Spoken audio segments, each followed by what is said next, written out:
عرضية لمنطقة الجزاء. تقدم سالم الدوسري على أرضية الملعب، يعاني من إصابة.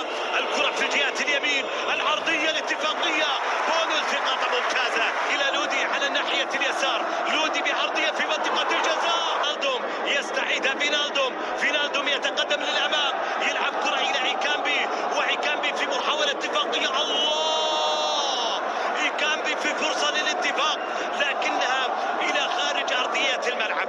هذا اللغز يبدو بأنه له إجابة في هذه المباراة. عيكامبي في تحركات رائعة جدا في مباراة الليلة، يسدد كرة لكنها مرت تعود من عيكامبي في الخلف، واصل الكرة إلى راضي العتيبي. راضي بعرضية، والكرة مرت إلى خارج أرضية الملعب.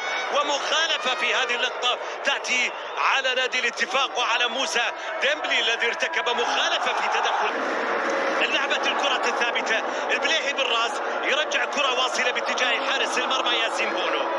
الحاول المرور كانسيلو مع الكرة، المرور من كانسيلو والسيطرة على الكرة العرضية، يبحث عن الطريقة التي تصل به إلى الشباك وتصل بعناصر إلى المرمى. وصلت إلى كانسيلو يحاول مرور، كانسيلو العودة بالكرة في الخلف، وصلت عند الدوسري يلعب، وصلت على الجهة اليمنى، العرضية والرأسية إلى عيكامبي من أمامه. علي البليهي يتدخل، يقطع الطريق، يلعب كرة إلى ياسين مع فريقه بهذه المباراة.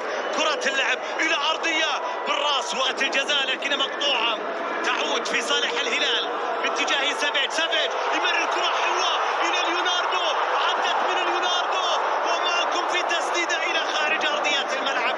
الفرصة الأفضل على الإطلاق للهلال، ليوناردو وجد نفسه في تحدي مباشر مع ماريك روداك، لكن روداك من ينجح في هذا. الجهة اليمنى راضي العتيبي مع الكرة، تقدم وانطلق، لعب كرة بعرض الملعب، المحاولة الاتفاقية. الله، لكن الكرة في النهاية فيها تسلل على عيكامبي، فيها راية وتسلل على عيكامبي، ركلة حرة غير مباشرة. عيكامبي اللاعب الذي كان الاتفاق مع كرة تتمرر طويلة لكنها مقطوعة من أمام فوفانا كرة لودي يبحث عن زميل، يلعب كرة عرضية، وهدف أول للهلال. ميتروفيتش يسجل الهدف الهلالي الأول. ميتروفيتش بعد هاتريك البطولة الآسيوية من أمام الاستقلال يجد نفسه اليوم يقود قطار الهلال من أجل أن يصل به للصدارة. ميتروفيتش يسجل للهلال أول أهدافه. يمرر كرة طويلة لكنها وصلت عند حارس المرمى ياسين بونو تبعها علي البليهي اللي رجع الكرة باتجاه حارس مرمى ياسين بونو الاتفاقي، مقطوعة وتعود لصالح الهلال باتجاه ياسين بونو، وإن شاء الله تزول هذه الحالة في 12 موسم إلى جانب الفريق النصراوي. كرة اللعب لميتروفيتش والراسية من ميتروفيتش، في انطلاقة ومحاولة لعبت بالأمام، وكرة قريبة من منطقة الجزاء، عرضية وصلت باتجاه فريقها. هذه كرة لصالح الاتفاق، تلعب عرضية، الله، وياسين بونو يحول بين الاتفاق والتعادل. الله، على لقطة يتفوق فيها ياسين بونو على نفسه ويمنع الاتفاق من العودة في المباراة.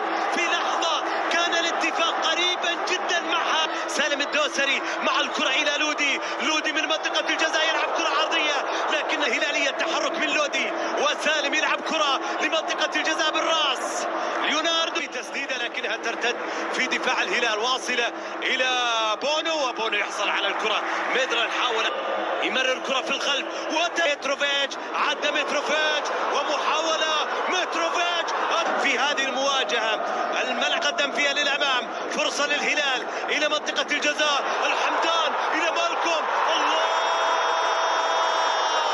جول، هدف ثاني للهلال يضاعف النتيجة ويثبت أقدامه على الصدارة ليست للتنازل.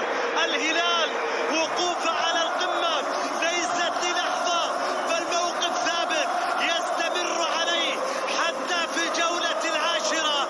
الهلال يسجل هدف جديد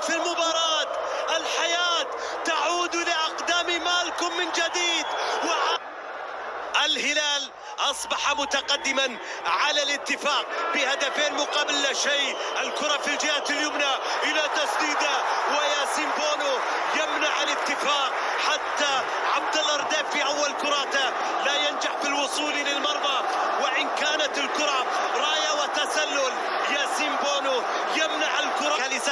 سافيتش تقدم للأمام إلى الحمان إلى تسديدة طويل جدا بدون أدنى شك. إصابة يستوجب ركلة جزاء في هذه اللقطة بعد العودة من تقنية الفيديو.